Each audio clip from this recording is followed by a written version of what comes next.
Partial fractions is what's on tap for today. And we have not an equation here, just an expression. This is kind of complicated, and it can be broken up into something much simpler. When you get to calculus, you will need this technique in order to simplify both expressions and functions so that you can perform other operations with that. So this is kind of an important thing to learn, and certainly it's really good for basically bringing a lot of things together.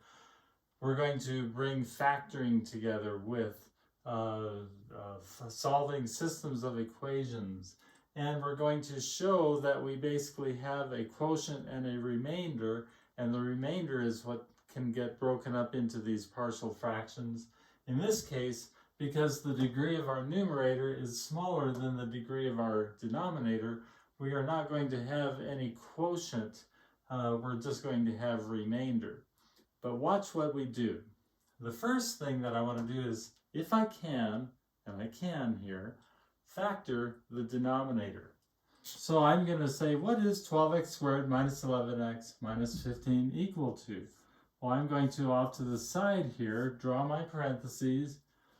12x could be 2x or 12x squared could be 2x and 6x, but I'm going to shoot first with something that's a little more close to each other, 4x and 3x. Now I want combinations of 15. Well, I can do 15 and 1 or 3 and 5. But I want to pick them so that I put the 3 and the 5, I'm going to do 3 and 5 because they're closer to each other. 3 and 5 so that I get, in combination, a minus 11x. If I do 5 here, 5 times 4 is 20, and 3 here, 3 times 3 is 9, I think I can do it. So I'm going to put a 3 here and a 5 here, and let me get my signs right because I want a minus 11x, so I'm going to put a minus 5. That's going to give me a minus 20x, and a plus 3 here, that's going to be a plus 9x, and sure enough, when I add them up, I get negative 11x, which is what I want. So, this is my factor. The reason I do that is because I can find some number a, and I'm going to divide by the first factor here, 4x plus 3, plus b, some number, and believe me, it's a number, it's not an expression, over 3x minus 5.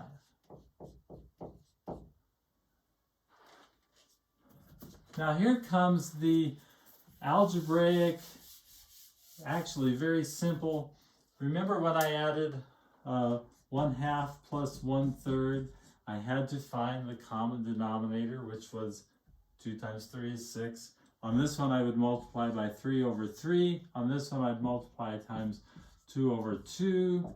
And I would get 3 plus 2 is 5. And my common denominator was 6. 3 times 2. I'm going to do the very same thing here. No difference, except that the numbers are a little bit bigger looking. So in this case, I'm going to, I have this common denominator here. This is already 4x plus 3 times 3x minus 5. I have 4x plus 3. I'm going to have to multiply by 3x minus 5 here. If I do it on the bottom, have to do it on the top. And this one is 4x plus 3. And if I do it on the bottom, have to do it on the top. Now I have common denominators. And just like back here where I had 1/2 plus 1/3, and I had 3, 3, 2, 2. So I had 3/6 plus 2/6 is equal to 5/6. Once I have the common denominators, I can multiply this equation through by that number, and I'm just left with 3 plus 2 equals 5. Same thing here. My common denominator is this. I'm going to multiply this whole equation through by this common denominator, and everything's going to cancel, and the top is going to say 13x plus 46 is equal to a times 3x minus 5 plus b times 4x plus 3. Multiplying this all out, I get 13x plus 46 is equal to 3a times x, this right here, minus 5a plus 4b times x, this guy, plus 3b. Grouping everything together, then I have 13x plus 46 is equal to 3a plus 4b is equal to, or I'm sorry, not equal to, and that's times x, plus a minus 5a plus 3b. My term in front of the x there, my term in front of the x there is going to equal my term in front of the x there. My term in front of the, or not in front of the x, but this minus 5a plus 3b, that's going to equal this. And so I set up my system of equations now. Let's go off to the side here a bit. So it's going to say that 3a plus 4b is equal to 13.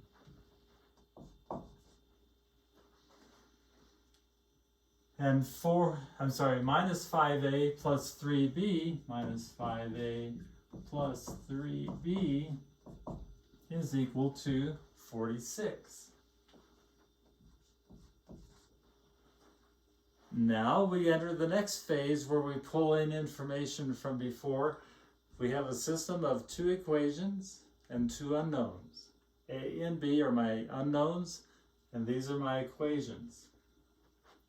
What I'm going to do is, let's go ahead and go, just to review, let's do the matrix. So let's set up our matrix as 3, 4, 13, minus 5, 3, 46. And I'm going to call this equation 1. This is equation 2. I'm going to take 5 times equation 1 and add 3 times equation 2. So 5 times 1 plus 3 times 2 is going to be, let's multiply this over by 5. That's going to be 15. 20, 5 times 13 is 65. And now I'm going to add 3 times this one. This is going to be minus 15. It's going to wipe out my A. So minus 15, 3 times 3 is 9. 3 times 46 is 138. 3 times 40 is 120.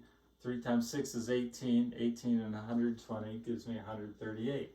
Add them together, and I get 0, 29, and this is 203. And so now over here I'm going to say 209. Divide that by 200, or 203. Divide that by 29, and I'll bet it goes in 7 times. 7 times 9 is 63. 7 times 2 is 140. Plus 60 is 20. I get a 0. So 7. So this becomes 0, 1, 7.